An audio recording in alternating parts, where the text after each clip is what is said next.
All right, so our read alouds this week have focused on the importance of being yourself.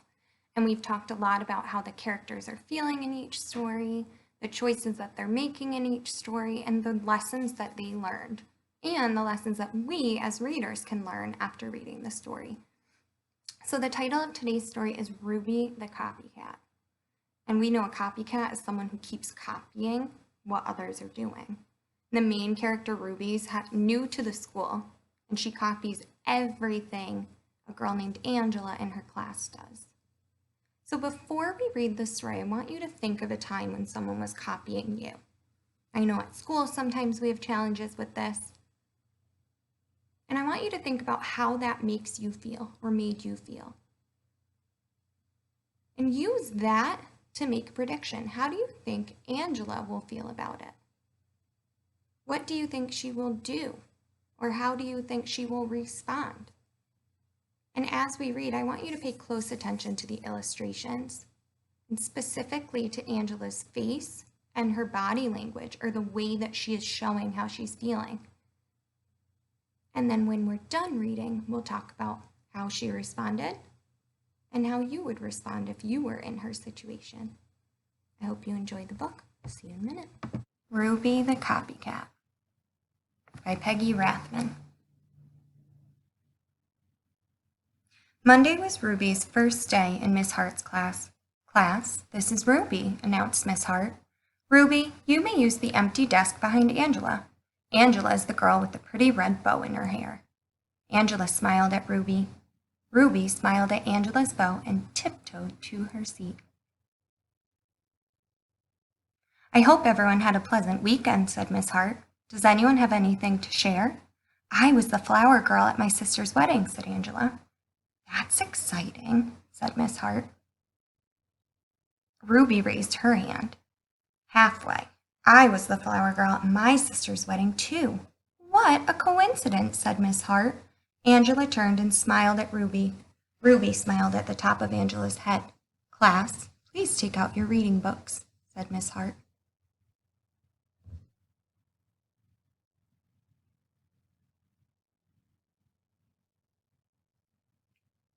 At lunchtime, Ruby hopped all the way home on one foot.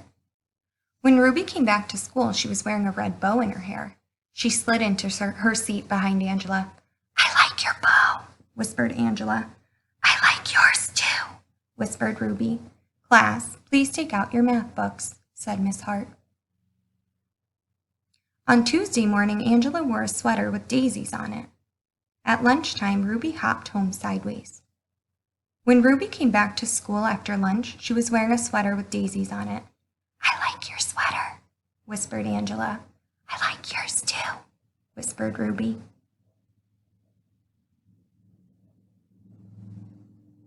What do you notice about Ruby's sweater? Do you notice that those are not flowers that were on the sweater before? Why do you think that those are pinned on there? Think about why that might have happened. On Wednesday, Angela wore a hand-painted t-shirt with matching sneakers. After lunch, Ruby hopped back to school wearing a hand-painted t-shirt with matching sneakers. Why are you sitting like that? Whispered Angela. Wet paint, said Ruby. I wonder why the paint is still wet.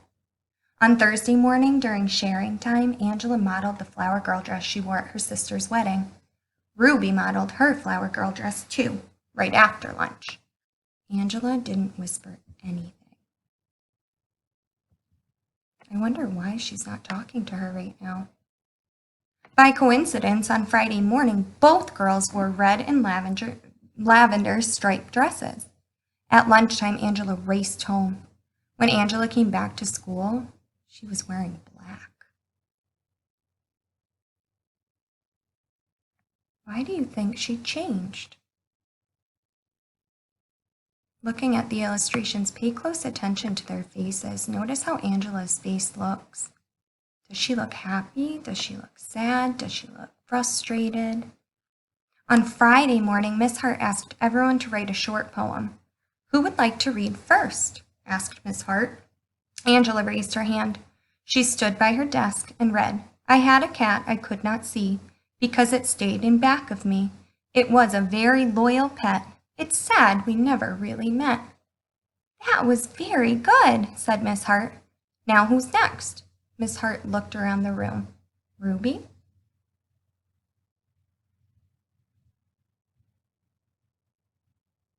I wonder what her poem's going to say. Let's see. We know she's been copying her clothes. Let's see what happens when she has to read her poem. Ruby stood and recited slowly. "I had a nice pet who I never met because it always stayed behind me. And I'm sure it was a cat too." Ruby smiled at the back of Angela's head. Someone whispered. Ruby sat down. "What a coincidence," murmured Miss Hart. Angela scribbled something on a piece of paper. She passed it to Ruby. The note said, "You copied me. I'm telling Miss Hart. P.S. I hate your hair that way." Ruby buried her chin in the collar of her blouse. A big tear rolled down her nose and plopped onto the note. When the bell rang, Miss Hart sent everyone home except Ruby. Miss Hart closed the door of the schoolroom and sat on the edge of Ruby's desk. "Ruby, dear," she said gently, "you don't need to copy everything Angela does.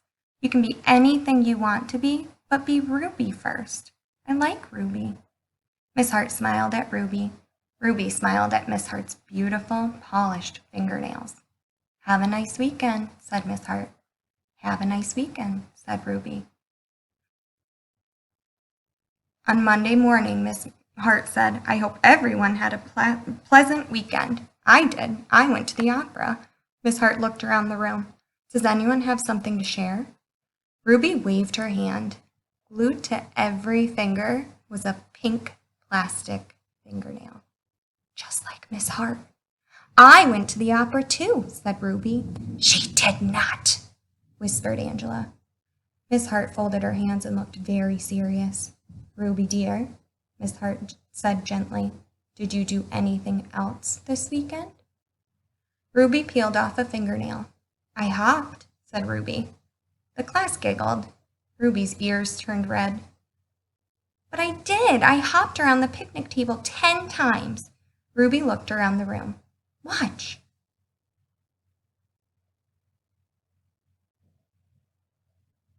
When someone's ears turn red, that means she was embarrassed. Ruby sprang from her desk. She hopped forward. She hopped backward. She hopped sideways with both eyes shut. The class cheered and clapped their hands to the beat of Ruby's feet. Ruby was the best hopper they had ever seen. Miss Hart turned on the tape player and said, "Follow the leader. Do the Ruby hop." So Ruby led the class around the room while everyone copied her. And at noon, Ruby and Angela hopped home for lunch. So before the story, we made predictions about how we thought Angela would feel about Ruby copying her. And I wonder, were you right? Did she feel the same way that you have felt before? Or the same way that you thought she would feel? Because we saw Angela got more and more frustrated throughout the book because Ruby wouldn't stop copying her. And at first, she just went and changed, and she stopped whispering with her and talking with her and kind of distanced herself. But then she got so frustrated that she wrote a pretty unkind note and passed it to her. You know, Ruby was new to the school, and sometimes when we're new to a school or new to anything, we just want to fit in. And so I think that she just wanted to fit in. She wanted to feel like she belonged, so she copied someone who she knew did fit in. And when Miss Hart spoke with her, she said something very important. She said, "You don't need to copy everything Angela does. You can be anything you want to be, but be Ruby first. I like Ruby." So her message there was, you can do whatever you want to do, but it needs to be your own choice. You need to be yourself. And so Miss Hart encouraged Ruby to be herself and to make her own choices. And then Ruby came in with nails, just like Miss Hart, and said that she had done the same thing. So was she being herself yet? No. She just started doing what Miss Hart was doing. But the reaction was different. think about what Miss Hart did when she saw those fingernails and when she heard that she had also gone to the opera, or she said she did. She didn't say anything unkind. She didn't get super, super angry. She gave her a chance to try again. She said, "Is there anything else that you did?" And she was kind of subtly or on the low key encouraging her, try again, tell the truth, say what you did. What you did is good enough. What you feel is good enough. You don't need to repeat what others are doing or others are saying. And it worked. She then shared what she did, and the class was so excited about it. And they encouraged her, and that boosted her confidence. And this reminded me of Harold, and Harold finds his voice, because when he heard his own voice, at first he was kind of unsure, just like Ruby. But then all of the other birds, just like Ruby's class, encouraged him to keep going and said, "This is awesome. You're awesome the way you are." And so that's something I think that's very important to think about, is sometimes when others are copying our actions or others are doing things just like us, it's easy to get really, really mad or frustrated. And just like Angela, sometimes we kind of lose our cool, or we react in a way that is not respectful or won't help the situation. And a lot of the time, when someone's copying us, it's because they're self-conscious, or they don't feel certain about their own choices. And so they want to be like you. And so when we respond, we need to keep that in mind. If they're copying because they don't feel confident in their own choices, yelling at them and getting super mad and saying unkind things, that's not going to make them feel better about themselves. It's not going to help them. But when we encourage each other, we can help each other find our best self and be true to ourselves. So your job today is to think about, if you were in Ruby's class and you saw that she was copying someone else, or maybe she was copying you, what would you tell her that would be helpful? How could you help the situation? What would you do to respond? You'll write about it. Think about, if you've ever been in this situation, what's helpful and what isn't. Think about the other books we've been reading. And then tell me, how would you help Ruby out? Because we know she was doing it because she seemed to be struggling a little bit with fitting in. What would you say? Can't wait to read it. See you later, alligators. Bye.